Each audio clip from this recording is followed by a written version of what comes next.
Game plan is honest and real and brutal. And, by and large, we're going to stick to the very, very large majority of what we did and just try to do it better. And, that will come in with how do you better do a job on Rozier.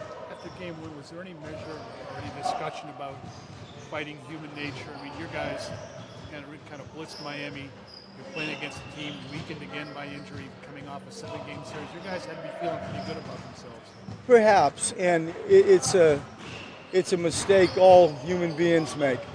And we talked about it. There's not really much different that I would do, or things that you'd say or stuff you'd practice.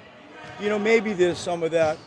I do sincerely believe and feel that not playing for a while hurt us. And it's not to take away one thing from a hot, committed Celtic team. But I do feel that. What is it that you guys lose in those 6 days that it was? I think just let's start with just an edge. I think you lose an edge. Imagine what somebody has to go through to prepare for a Game 7. And, the anxiety, the emotions, the detail, the commitment, all those team stuff, along with normal coach speak stuff. Like, they just did that. And that was a great series win they had against a really talented Milwaukee team. And, that environment you don't have. Now, we can all say, but you were rested. Nobody's making excuses. I hope everybody hears me loudly. It's just the reality of what Steve asked and what you followed up with. You lose a little bit of an edge of physicality. You lose some of that. And now talking about physicality, when we're talking about physicality, Justin only played like 5 minutes, 21 seconds. He was also a guy who kind of helped you a lot in the first series. Do you plan on playing him a little bit more this series? I don't know. And now game two is coming up. What is your expectation of your team? What is your demand of your team now that there isn't the 6-day break? I mean, it's just to try to reclaim, what we have been. We don't have to make stuff up. They know who we are, and they know what we've done, and it's trying to just reclaim some of those qualities that we just didn't have. And I say this once again, the Celtics took that. They took that, and so we have to reclaim, a way that we play basketball.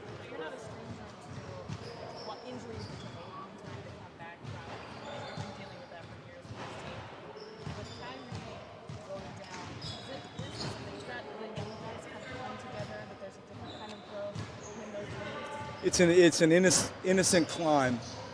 It is an innocent climb, and the pain that the organization would feel, like when Hayward goes down or Kyrie goes down, we've all lived that with our own sort of version of what we're trying to build our program around with Joe Allen, Ben, et cetera. We all get the story. But what you learn is, imagine the expedited learning curve that Jason Tatum is on, that Jaylen Brown is on. The empowerment, the minutes, the scoring need, opportunities, people calling their name and their number.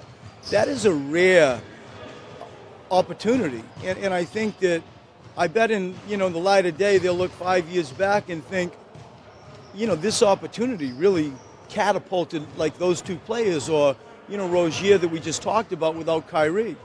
They will, and it sure seems that I'm close, reap the benefit of expedited growth. And, from a distance, I see it being in a crazy way benefiting others. Last one, guys. Why do you think the Celtics have been able to overcome these injuries? Is it depth? Is it coaching? Is it culture? What do you think the reason is? It's a melting pot of all of that. I got a lot of time for Brad.